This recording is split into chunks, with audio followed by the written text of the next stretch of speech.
Hello students, myself Kavita Thakur, Assistant Professor in Zoology from Government College बोरी दुर्ग।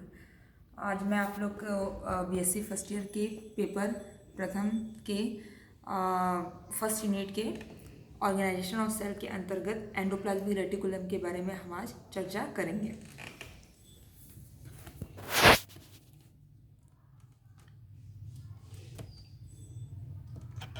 आज हम देख रहे हैं endoplasmic reticulum, that is ER। सबसे पहले हम यहाँ इंट्रोडक्शन देखेंगे, फिर लोकेशन ऑफ एंडोप्लाज्मिक रेटिकुलम देखेंगे, then origin of endoplasmic reticulum and इसका स्ट्रक्चर, फिर इसके टाइप्स जो कि दो टाइप्स के होते हैं, स्मूथ एंडोप्लाज्मिक रेटिकुलम और रफ एंडोप्लाज्मिक रेटिकुलम, और उसके बाद इसका फंक्शन।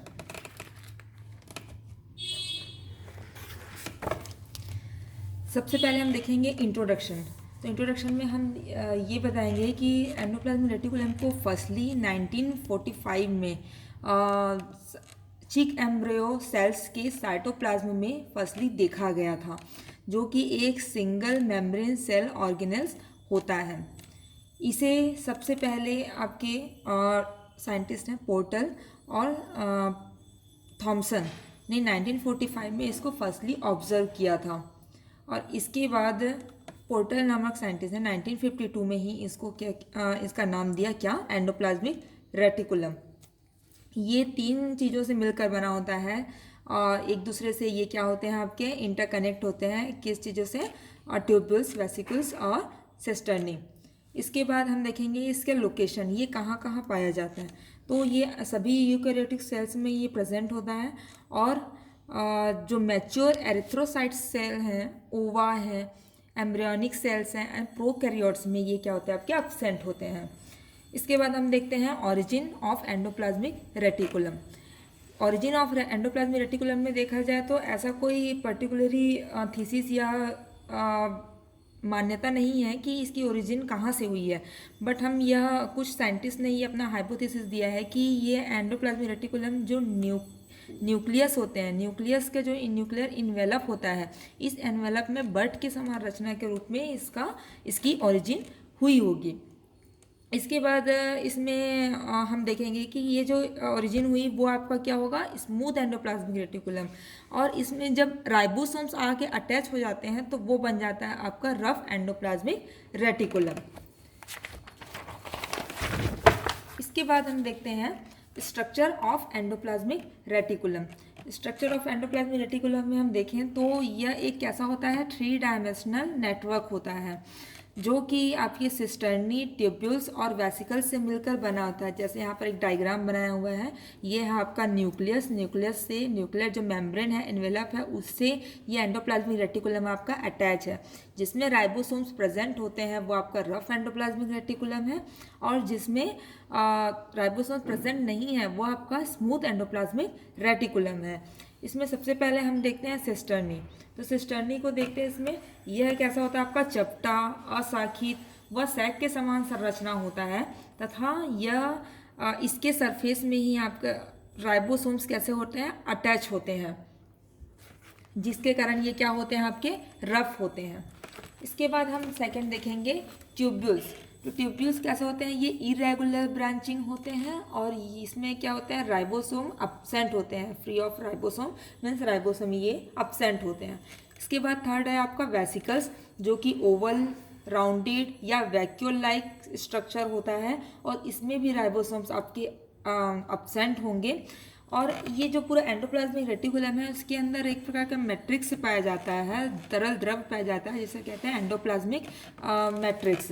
इस एंडोप्लाज्मिक मैट्रिक्स ये एंडोप्लाज्मिक जो मैट्रिक्स होता है वो साइटोप्लाज्मा का जो मैट्रिक्स होता है उससे डिफर करता है, मीन्स डिफरेंट होता है उससे। उसके बाद हम देखेंगे यहाँ पर ये जो एंडोप्लाज्मिक रेटिकुलम है उसमें यहाँ पर लिखा हुआ प्लाज्मोडर्मेटा, जो कि डेस्मोट्यूब्यूल्स के रूप में क्या होते हैं, एक सेल से दूसरे सेल्स में ये एंडोप्लाज्मिक रेटिकुलम किसके द्वारा पास होते हैं, इसी डेस्मोट्यूब्यूल्स के माध्यम से। उसके पश्चात हम देखेंगे कि जो एंडोप्लाज्मिक रेटिकुलम है उसका मॉलिक्यूलर कंपोजिशन में ये 2 लेयर ऑफ फॉस्फोलिपिड से मिलकर बना होता है। देन हम देखते हैं अब टाइप्स ऑफ एंडोप्लाज्मिक रेटिकुलम। तो टाइप्स में देखें तो ये दो टाइप्स के होते हैं, स्मूथ एंडोप्लाज्मिक रेटिकुलम और rough endoplasmic reticulum. Smooth endoplasmic reticulum में देखते हैं कि ये कैसा होता है आपके, यह टिब्यूल्स, वेसिकल्स, सेक्स का क्या होता है आपका अरेंजमेंट होता है, तथा इसके सरफेस में राइबोसोम्स क्या होते हैं आपके अटैच होते हैं, जो न्यूक्लियर एनवेलप से कनेक्ट होते हैं, तथा यह थोड़ी मात्रा में क्या होता है आपका लिपिड का सिंथेसाइज करता है या संश्लेषण भी यह करता है। इसमें आपके राइबोसोम्स अब्सेंट होंगे। उसके बाद आता है रफ एंडोप्लाज्मिक रेटिकुलम। तो इसमें जो कि राइबोसोम्स प्रेजेंट होते हैं, इसलिए ये कैसा दिखाई देता है आपको, रफ एंडोप्लाज्मिक रेटिकुलम। इसमें हम देखें तो राइबोसोम्स इसमें प्रेजेंट होते हैं, जिसके कारण ये आपका रफ दिखाई देता है। और मेनली इसमें क्या पाया जाता है आपका, सिस्टर्नी पाया जाता है। मैंने इसके स्ट्रक्चर में देखा था, तो उसमें से सिस्टर्नी इसमें मेनली रूप से पाए जाते हैं, उसमें राइबोसोम्स आपके अटैच होते हैं। ये आपके न्यूक्लियर जो एनवेलप होते हैं, न्यूक्लियर एनवेलप के चारों ओर कंटिन्यूसली इस प्रकार से ये आपके प्रेजेंट होते हैं। इसके बाद हम देखें तो इसका मेन इंपॉर्टेंट काम क्या होता है, प्रोटीन का सिंथेसाइज करना, उसकी पैकिंग करना, मतलब प्रोटीन का संश्लेषण, उसके पैकिंग में ये रफ एंडोप्लाज्मिक रेटिकुलम सहायक होता है। इसके बाद हम देखते हैं लास्ट इसका फंक्शन ऑफ एंडोप्लाज्मिक रेटिकुलम, मतलब एंडोप्लाज्मिक रेटिकुलम के कार्य क्या क्या है। तो कार्य में सबसे मेन फंक्शन है इसका प्रोटीन सिंथेसिस करना, मीन्स प्रोटीन का ये संश्लेषण करते हैं और उनकी पैकिंग में सहायक होते हैं। सेकेंड है ट्रांसलोकेशन ऑफ प्रोटीन, मतलब प्रोटीन को एक स्थान से दूसरे स्थान पर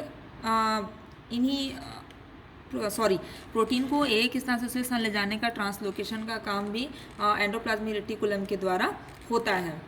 इसके पश्चात हम देखते हैं एंडोप्लाज्मिक जो रेटिकुलम है उसमें ये एंजाइम्स, इनमें बहुत सारे एंजाइम्स पाए जाते हैं, जिसके कारण ये वेरियस सिंथेटिक और मेटाबॉलिक एक्टिविटीज़ में क्या होते हैं, ये एक्टिव होते हैं। मीन्स ये सिंथेटिक मेटाबॉलिज्म और सिंथेटिक एक्टिविटीज़ को करने में ये सहायक होते हैं। तीसरा है आपका क्या, ट्रांसलोकेशन ऑफ प्रोटीन और secretary protein across the endoplasmic reticulum. Endoplasmic reticulum के जैसे हमने यहाँ देखा था ट्रांसलोकेशन ऑफ प्रोटीन, ये हो गया था। इसके बाद हम नेक्स्ट देखते हैं folding and modification of protein, जो कि एंडोप्लाज्मिक रेटिकुलम में ये प्रोटीन्स के मॉडिफिकेशन, इसके रूपांतरण और फोल्डिंग में भी सहायक होते हैं। इसके अलावा कार्बोहाइड्रेट मेटाबॉलिज्म में भी, जैसे कि ग्लाइकोजन के मेटाबॉलिज्म में, सिंथेसिस में ये आपके सहायक होते हैं, हेल्प करते हैं। फिर लास्ट इसमें हम देख सकते हैं कि जो स्मूथ एंडोप्लाज्मिक रेटिकुलम है, इन सब के अलावा स्टेरॉयड कंपाउंड्स जैसे कि कोलेस्ट्रॉल, ग्लिसराइड्स के सिंथेसाइज में भी ये आपका हेल्प करते हैं। Thank you.